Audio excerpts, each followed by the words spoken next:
to discuss about accept or reject special order decision. So what is a accept or reject special order decision? So this will be a decision that occurs when the company is given the opportunity to sell units outside normal distribution channel. Okay, example here, when the company or the manufacturer receive the order from hypermarkets. Examples of hypermarkets in Malaysia will be Tesco, the big hypermarket, Giant. Okay, so Tesco and Giant. Okay, there are many branches in Malaysia. So when you as a manufacturer, you have to distribute to all Tesco and Giants, which is outside normal distribution channel. So this company, okay, should decide. So the management should decide whether or not to accept the special order. So in order to accept or not, okay, they have to refer to the two consideration here.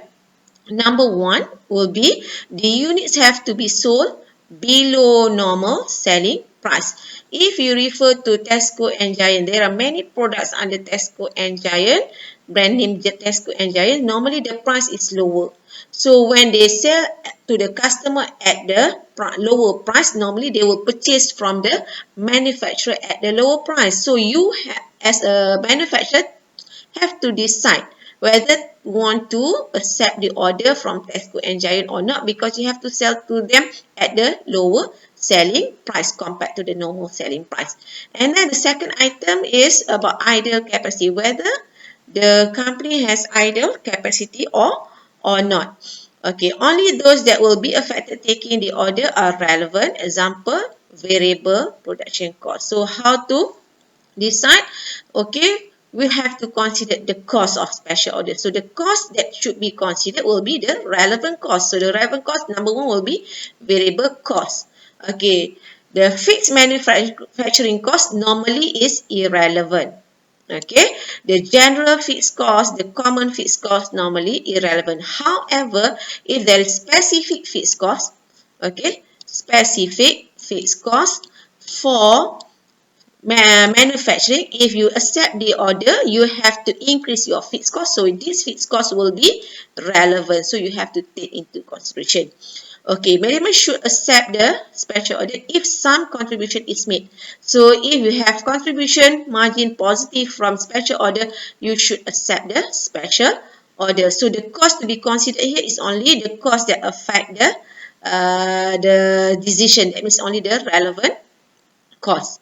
Okay, so what is the difference between normal order and special order? So there are three differences between normal and special order. The first one, okay, the order or special order price is lower compared to the normal price. Second one,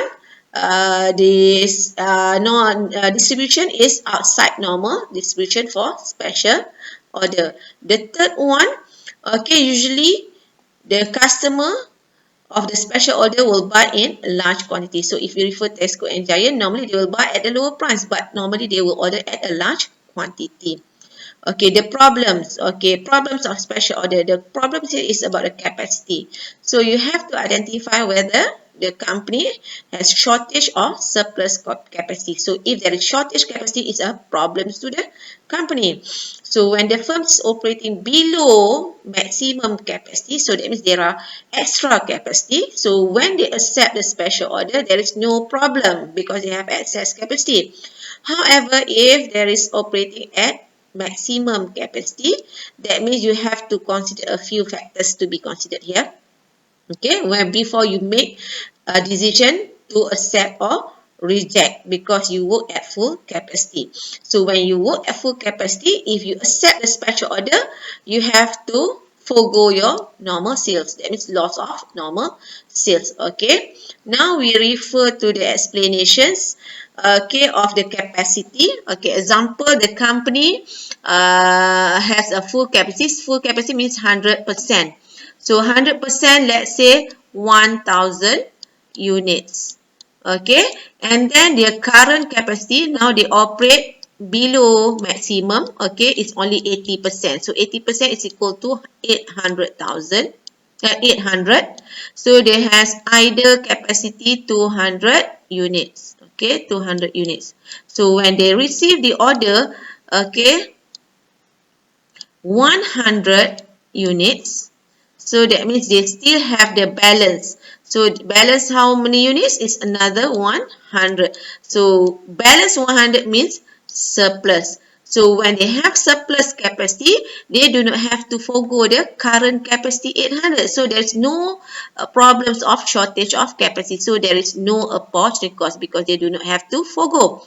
However, okay, if the order is okay, if the order is let's say 400, you have either capacity is only 200, okay, but now receive the order 400. That means you have shortage is 200, capacity is shortage.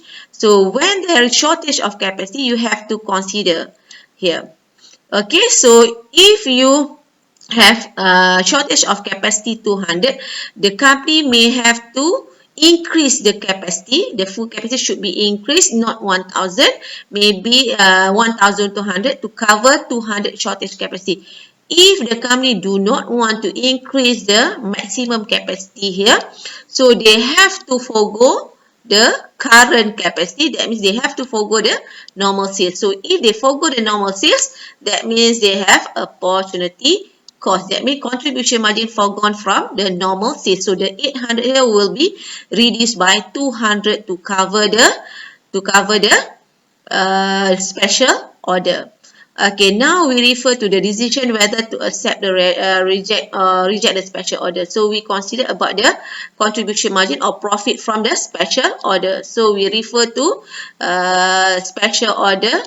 Okay, so how to get the profit of special order? The sales of special order. So you have to calculate how much the sales value for special order minus all the relevant costs. So the first relevant cost will be variable cost of special order. How much the variable cost of special order minus additional fixed cost of special order. That means this is a specific fixed cost, this special order. Okay, if this incurred for that special order, you have to minus because it is relevant. And then if you have opportunity cost, that means you have shortage here. That means you do not you have to forgo the normal sales. That means you have for opportunity cost. You have to minus the opportunity cost. So how to get opportunity cost is the contribution margin foregone from the normal sales. Okay, how to get contribution margin foregone from normal sales? Selling price per unit normal sales. Okay, selling price per unit. Okay, minus variable cost per unit. Okay, times unit forgo. So berapa unit, how many units forgo? So this is the unit forgo. Okay, so this is the unit forgo. So you get a positive cost. So if you minus, you get positive. That means the profit. If you have negative, that means you have a loss. So how to decide? If you have profit, that means you have to accept the special order as total profit of the company increase. If you have loss, that means you have to reject the special order as the profit of the company will be decreased. Okay.